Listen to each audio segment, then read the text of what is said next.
The people who are on the sidelines today are going to be telling you in 10 to 20 years when Bitcoin is hundreds of thousands or millions of dollars that you got lucky buying at $89,000.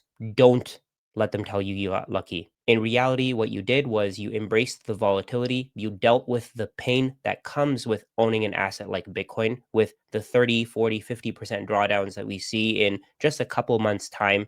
And you held through it all. I wrote a tweet on X explaining my thoughts on this, so let's go through that. I spent thousands of hours over 4 years studying Bitcoin, and I'm sure if you're watching this video, you're probably in the same boat as me. I had to let go of things that I believed about money my entire life. Keep in mind that I worked in finance. I have a degree in finance. I have my CFA charter. All of that goes against Bitcoin. All of that is built on a system that's designed to ensure that you are not in control of your future. Bitcoin is designed to give you control of your future. I had to delay gratification to buy Bitcoin. Think about all the things that you didn't get to buy because instead of buying those things, you purchased Bitcoin because you thought that Bitcoin is going to give you more purchasing power in the future, because you thought that Bitcoin will give you a better life. It'll help your future generations to be able to sustain themselves without having to rely on their government. Think about all of the things that you did to buy Bitcoin. Delayed gratification is not easy. It's very difficult. As humans, we're designed to get whatever we want ASAP, and we don't want to wait. And buying Bitcoin is delaying gratification. I had to go against the crowd, and yet in 10 years, most people will say I'm lucky. Most people are telling me that Bitcoin is going to zero. Bitcoin is going to do nothing. It's going to slide all the way down to zero and all of my wealth will be gone. So sell as soon as I can, sell while I have the chance. People like Peter Schiff are constantly telling you that. Another post that I made just to explain my thoughts on this, when Bitcoin was at 108K, Bitcoin skeptics were saying that Bitcoiners are gambling, but Bitcoin holders had to study all these different topics. They had to study money, they had to study psychology, they had to study energy, game theory, economics, property rights, and history for thousands of hours to get to the point where they actually are willing to put their wealth into Bitcoin. Whereas when Bitcoin is at $1.08 million, the same people, the exact same people that are telling you that you're gambling today are going to be telling you that you got lucky because they don't quite understand what this thing is. But again, you have to understand that all of this is based on your understanding of all of these different topics. None of this changes. Human psychology doesn't change. Money doesn't change. Game theory doesn't change. None of that changes when Bitcoin's price goes up. If anything, Bitcoin becomes even more valuable to the people who want to have something to save their value for the future when Bitcoin's price goes up, because at that point, it means that big money has come into Bitcoin and people who previously didn't want Bitcoin are now buying it. Again, the people who buy Bitcoin today are going against the crowd and they're doing something that the majority of the world is not willing to do. A lot of people think that Bitcoin is thin air. They think that Bitcoin is a Ponzi scheme. They think that Bitcoin is this or that, or it's going to zero. It's going much, much lower than where it is today. But when you buy Bitcoin, you're buying because you expect that Bitcoin will probably replace every other store of value. It'll replace fiat currencies. It'll replace real estate. It'll replace stocks as a way to save for the future. Right now, everybody is fearful. BlackRock is selling hundreds of millions of dollars worth of Bitcoin every single day. The market is in extreme fear. And if you're a Bitcoiner, you know that this is the time to buy and not to sell. You're going against the crowd. You're going against the overall sentiment when it comes to Bitcoin, and you're buying something that other people really don't want to hold. So you have to be prepared for the people who don't own Bitcoin today, who are not buying Bitcoin, who are going with the crowd rather than against it, who are part of the herd, telling you that you got lucky because they didn't buy this thing, they didn't study it, they didn't put in the time to understand what it is and where it's going.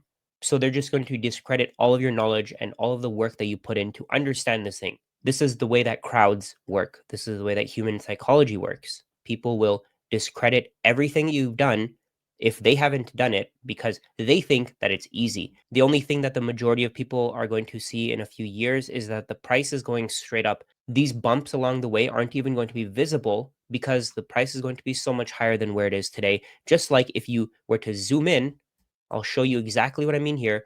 When you zoom into Bitcoin's price all the way back in 2013, 2014, you can't see it when you zoom out. You can't see this massive pump and then this massive 80, 90% dump.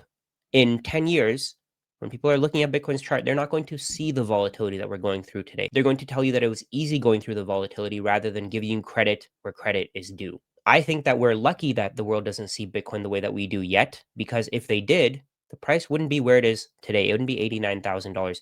It would be infinity in terms of US dollars, because nobody would want US dollars. The way that I see it, if the world figured out what US dollars are, they would do whatever they can to get rid of them. And the wealthy are doing exactly that today. They're buying as many houses as they can. They're buying as many stocks as they can. Bitcoin is the only asset with a truly finite supply. And when people do figure out where it's going, they're not going to give up on buying as much as they possibly can. You have to remember that there are something like 60 million millionaires in the world, and there's only 21 million Bitcoin. Do you really think that the wealthiest people in the world aren't going to want to buy 1, 10, 100, 1,000 Bitcoin? And a lot of these people haven't figured it out yet. This is the biggest wealth transfer in history. Money is moving from the legacy financial system into this brand new asset that was created 16 years ago, and it's being monetized as we speak. If you're on board with Bitcoin, this is the time to buy, not to sell, not to give away your generational wealth to the people who are trying to shake you out.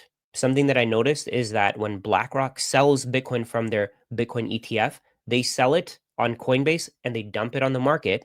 But when they buy it OTC, they buy it over the counter. What this means is that when they're buying, they're trying to not make the price go up too much. But when they're selling, they're actively trying to bring the price lower to shake you out so that you sell and their wealthy clients, or even they themselves, can buy as much as they possibly can at lower prices. Once you understand how market dynamics work, once you see how the order book is created for buying and selling Bitcoin, you start understanding where this thing is going and why the short term is so volatile.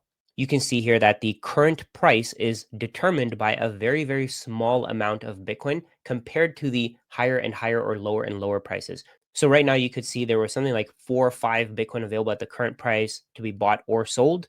But when you go higher and higher, the amounts of Bitcoin available to be bought and sold are much, much higher. So in the short term, Bitcoin's price will be very volatile, but in the long term, you'll notice that there are way more buyers who want to buy Bitcoin, and the price only goes up. But again, you have to go through this volatility. You have to embrace the pain of seeing your portfolio drop 70, 80, 90% here and there. Right now, we only have something like a 30% drawdown from the very top. Bitcoin's price was at 126K. Keep in mind, only a month ago.